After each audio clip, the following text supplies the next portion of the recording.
Welcome into another edition of Coffee with Coaches. I'm Meg Kelly.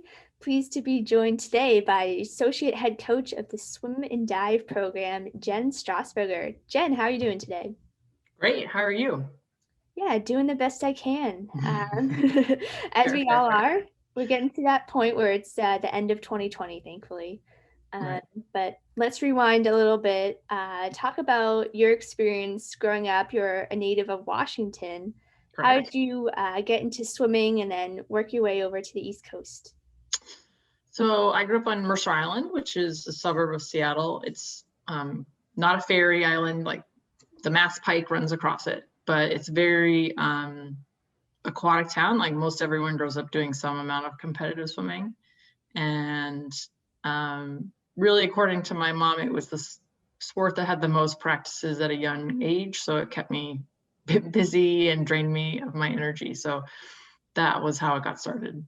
Yeah, so I swam summer league, and that's really fun environment to learn how to compete and be part of a team. And it's just like, it was always a team environment in terms of swimming for me. And I did club from 6th grade through college. And that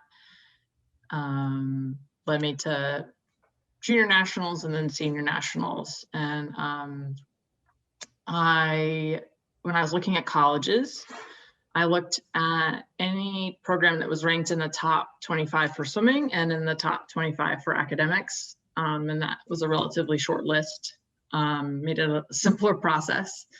And I ended up going on trips and kind of coming down to a decision between Northwestern, UNC, and Cal Berkeley. And I just felt more comfortable at UNC at that time. I think I didn't really contemplate about how far that was to go and how difficult it would be to get home between stuff, but it was really a cool experience to be in a completely different area. You know, Chapel Hill, North Carolina, and Mercer Island, Washington are not the same places. Mm-hmm. But it was really cool to have that experience. Yeah, can you talk a bit about your experience at North Carolina? You were a standout in the pool, multiple time All-American, and you also excellent in the classroom with multiple academic recognitions. How are you able to balance so bothly and kind of excel in each aspect?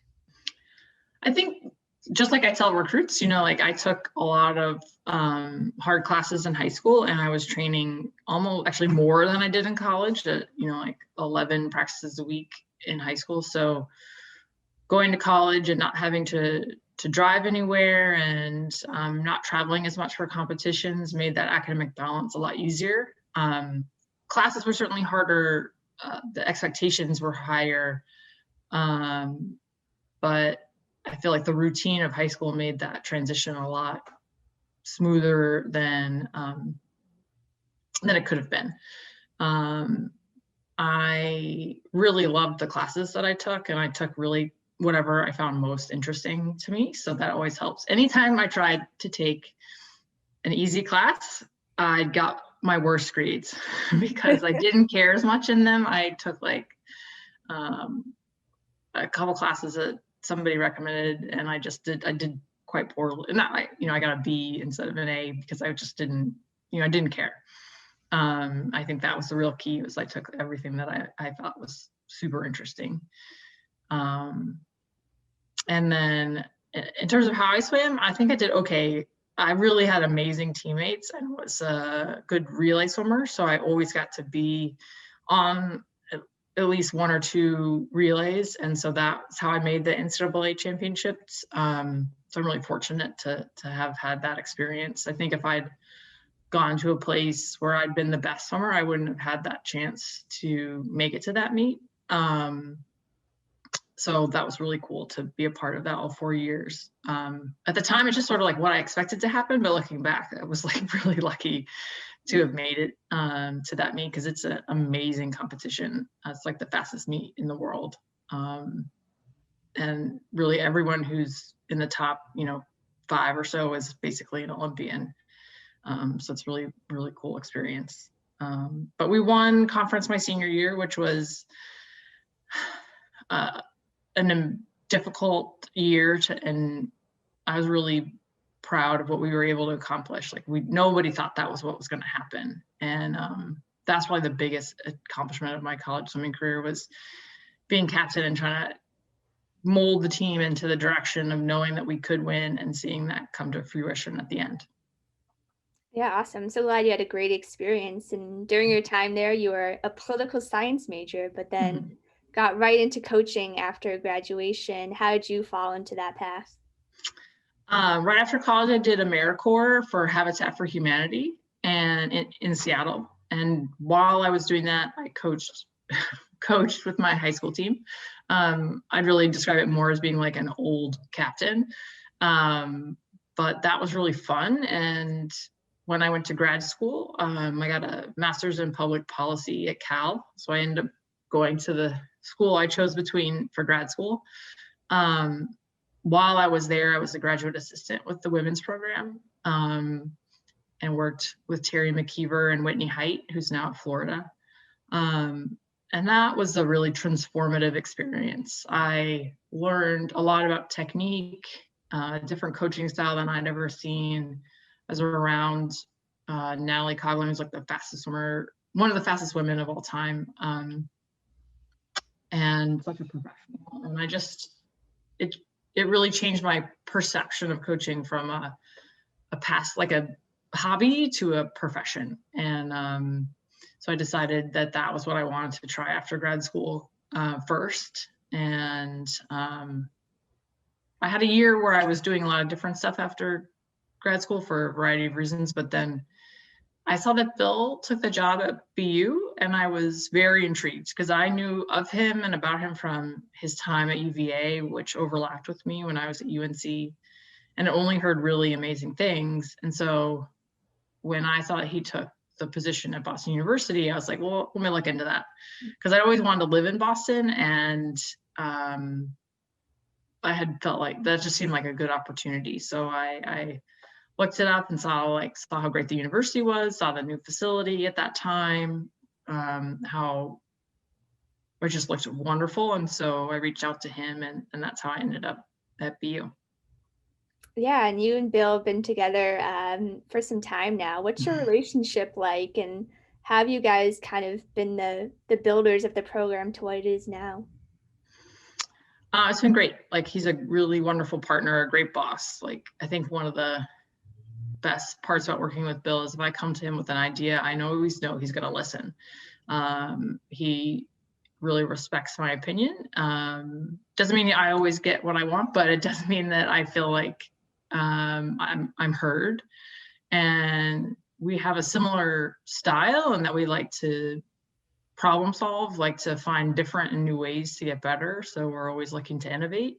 But we have different strengths and different weaknesses. So it's been really good to kind of build off of each other in that regard. Yeah, and how have you developed relationships with the student athletes over the year? I know BU swimming and diving has a huge family atmosphere, and well beyond after graduation, your relationships stay in touch and continue to watch people grow. Why are those relationships so special, and how do you form them? I think like they're the center of what we do. The men and women on the team are the coolest part of the job, the best recruiting asset I have. You know, if I want someone to come to Boston University, I want them to spend time with the people on the team.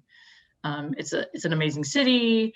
It's a incredibly impressive and ever improving university, and those are really big parts. But like, honestly, the men and women on the team are just like, they're smart, they're funny, they're weird, like all swimmers are.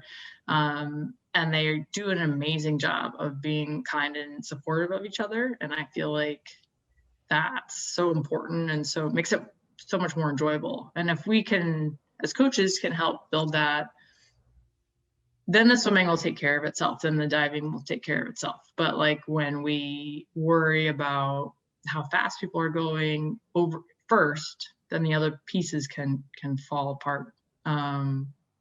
So I mean, those are just like how we look at who comes onto the team, and check in with how things are going along during the season. Awesome. And lastly, I know all the athletes respect you and loved you a lot. Um, why is this program so special to you personally? I mean, it's repetitive, right? This is the people. I feel like they work so hard. They are so um, funny. They're always interested in how to get better. I feel like one of the most joyful parts of the job is when we get to just coach and not try to babysit.